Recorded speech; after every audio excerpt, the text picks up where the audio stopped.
Penang பட்டுவத்தில் தனது பராமரிப்பில் விடப்பட்டிருந்த 7 மாத பெண் குழந்தையின் மரணம் தொடர்பில் 30 வயது மதிக்கத்தக்க பெண் கைதாகியுள்ளார்.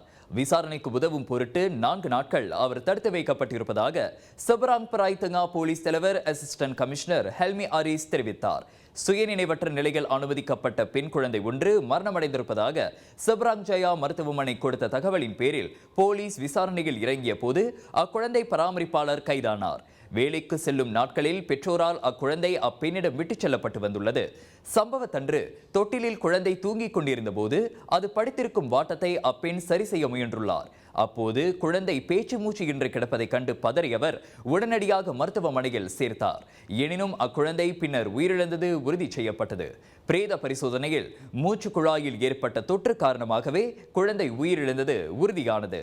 2001 சிறார் சட்டத்தின் கீழ் அச்சம்பவம் விசாரிக்கப்படுகிறது.